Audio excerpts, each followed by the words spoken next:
Hey guys, welcome back to the channel. Today is the 8th day of this project, and we've been delayed a few days, more than a few days with the rain, so we hope to accomplish more today. Keep our fingers crossed. It's been raining on and off.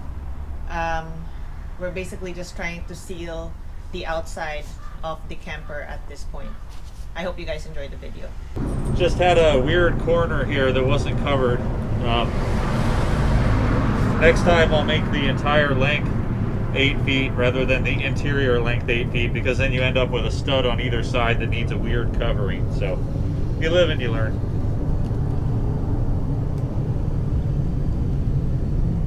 In order to hold the floor framing down, I needed a way to attach it to the hitch, but you can't really drill through the A-frame here. Everything is structural up here. It's all 3-inch structural channel, so you really shouldn't drill it. I mean, you can, you really shouldn't though. So what I ended up doing was taking 3-inch U-bolt pipe clamps, and you can come in. I took the vibratory cutter and I just made a thin slice in the wood, and then I fitted the strap through and brought the U-bolt up from underneath to this cross member here. And I only have one of them in place right now. I actually had intended to do 3. That one's embarrassingly a little bit off center, but oh well. But I'm gonna put 2 more on. Does it matter if it's off center? No, it should be fine. It's gonna have 3 of them on there, but already with just one of them, I mean, it's impossible to move this thing. So okay. I'm pretty happy with the way it turned out.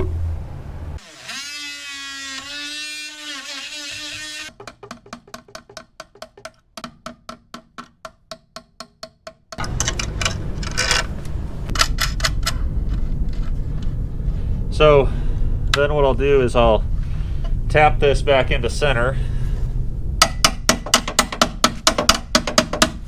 like that, and now I'm going to pre-form it. So I'm going to hit it with the hammer a few times, the intention being to get these straps to take a bent shape.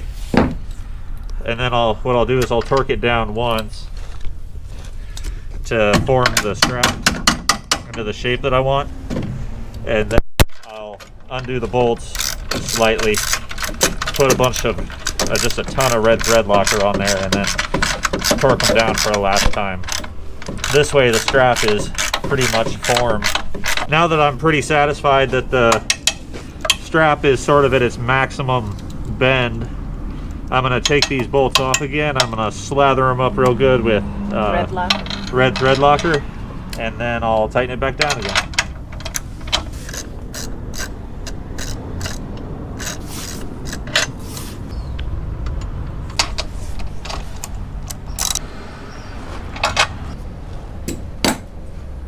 Looks pretty good.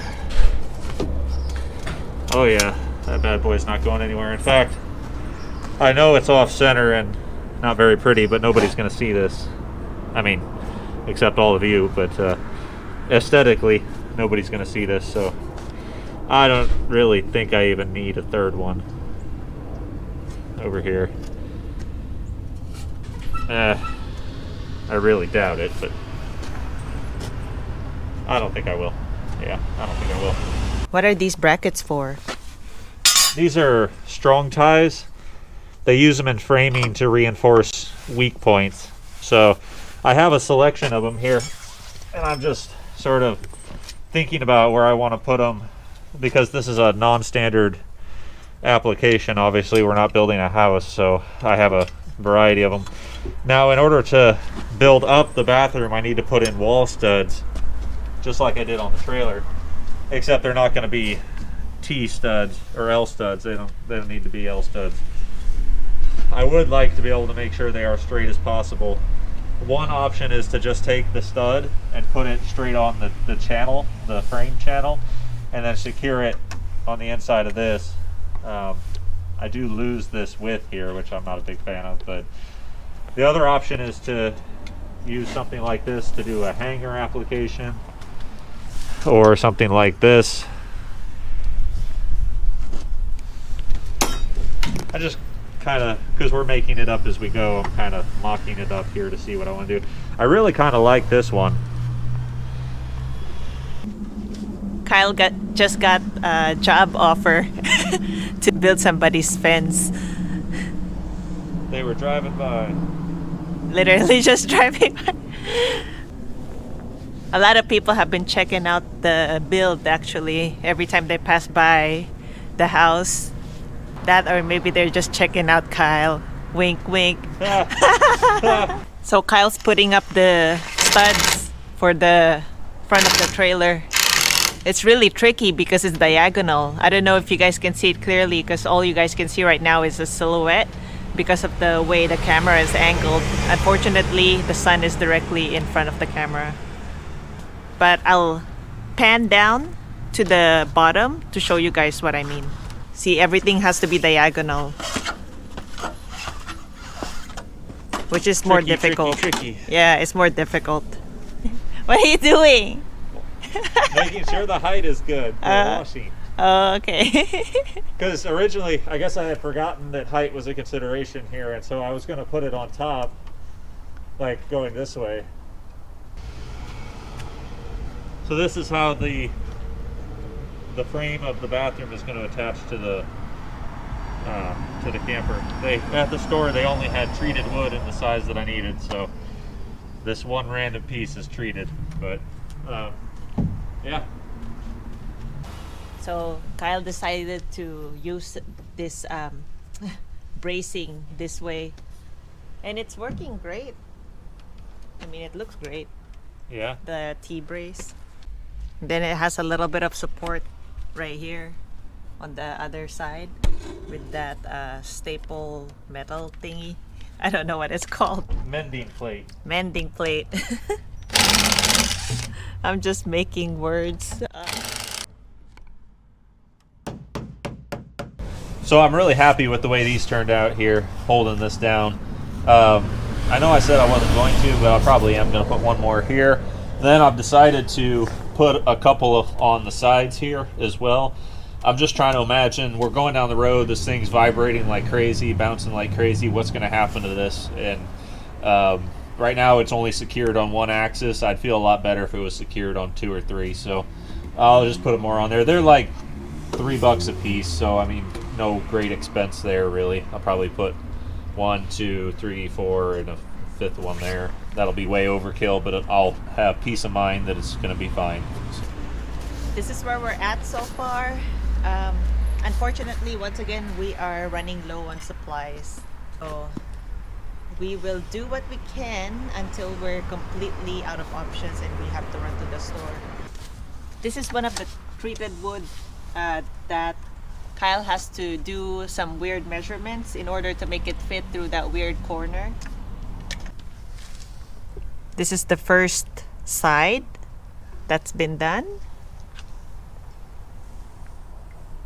There's all these corners, really complicated corners to cut.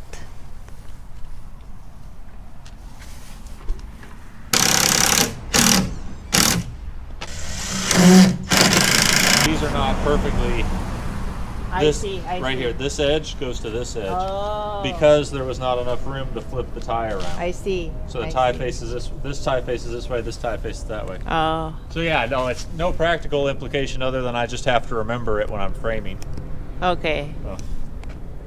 Yeah, I was wondering why it was one is in the front and one is in the back. Just because it was like that on this one, I did it like that on this one just to keep it consistent. I see. So.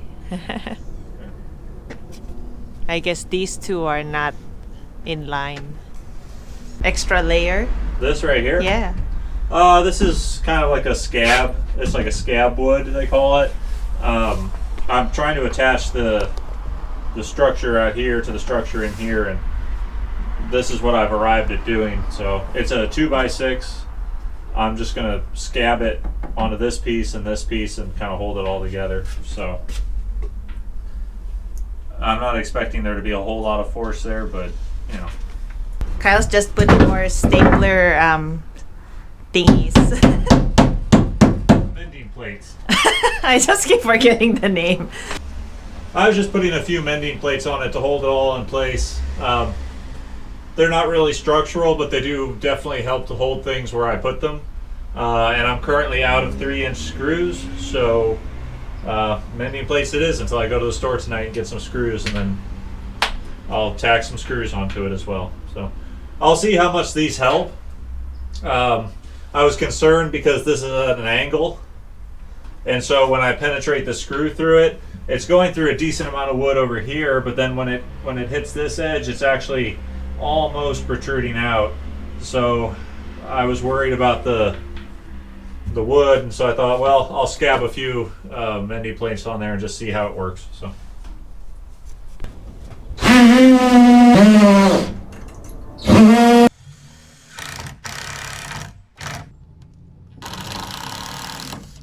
Time to put the cross beams.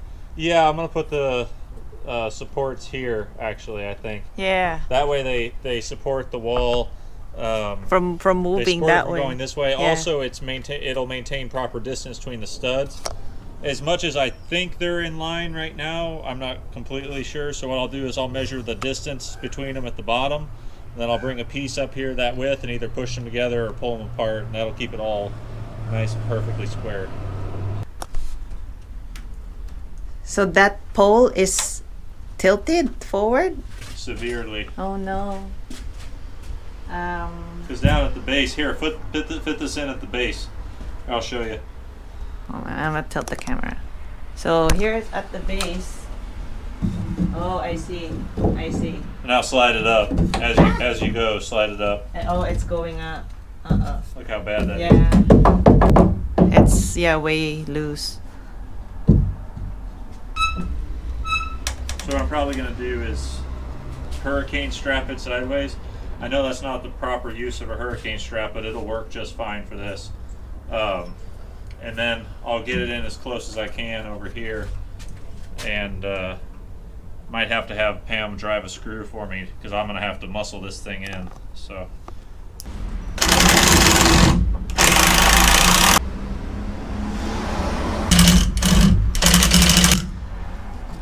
Okay, angle it as much as you can to drive it back towards the back of the trailer. Probably about anywhere between a 25 to a 45 degree angle. Why do you want to angle it? Because it'll pull it that way. Oh, okay. Tell me when. Go.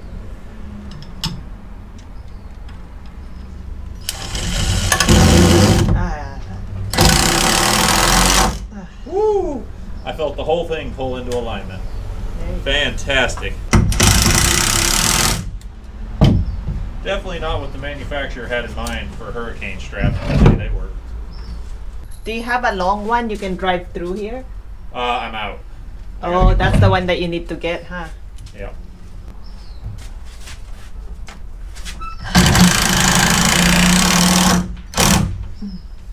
That's helping a little bit, but it'll be better to get that long screw to go through this way. I would really love to put a mending strap on it, but Yeah, why don't you? because I'm gonna have to beat on it real hard, and it's up top. And Oh. Watch your hand.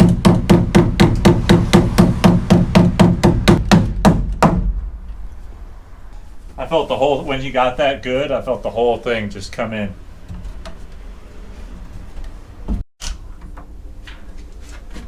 So this is there's this step down here on the floor right now. This is all extra wood that we need to put on, but there's this step here. So to get into the bathroom, you have to step up and over it. I got to be careful in the middle of the night that I don't do one of these numbers. So I was actually thinking about putting pipe insulation, the little foam they put on hot water pipes up here. That way, if I'm tipsy or tired and I whack my head, it won't hurt quite so much. But yeah, it's deceiving because this floor is not actually this high. It's just got a bunch of spare wood on it right now, but there will be a little bit of a step up and in. But actually, I don't have that problem. yeah, Pam's totally clear. You could do a hop, skip, and a jump. I'm okay with this being as low as it is, though, because I wouldn't want to have water up here in a shower and have it go down accidentally. So Yeah. this is okay. This actually looks really nice. It looks like a window. You know, like you know that window. How Like do a you bay say- window? Like Yeah. a bay window. This looks Yeah. like a bay window. You should make this one out of windows. I know, right? And then just have a curtain if you need to shower. You just put the curtain around. You know what I mean? That's funny. Well, this is the worst spot to put a window though, because it's got all the oncoming rock chips. Oh yeah, So, that's right. Never mind. yeah. It's like a windshield. Yeah. Yeah. So this is going to go here pretty much, and then there'll be half an inch or an inch of R4, R6 insulation behind it. But imagine this. Imagine there's another one over here. I was honestly thinking, I know this sounds crazy, but it honestly seems like that corner is probably the best place to put the shower head. Instead of what? Well, originally I was thinking right here. Right in front. But I guess that works too. The thing is, I guess for me it's like Oh. this. Whereas if I'm standing here, It's easier. I've got a little more. Yeah. You should Little make more. it easy for you because you're the bigger person. And then, regardless, Your potty position. That's your potty position. we really did maximize the space. That's for sure. Yeah. I thought about making it wider, but then it dramatically reduces the sharpness with which you can turn your truck. Yeah, that's And- right. That's not a good thing. Yeah. Actually, I would like to do the closeout now. It's starting to get cold and dark, and we really do need more supplies from the store. So I really hope you guys are enjoying this series once again. And if you have any questions, always welcome to leave comments in the comment section below, and we always answer them. Thank you so much for watching, and ride safe, everybody. Bye. See ya.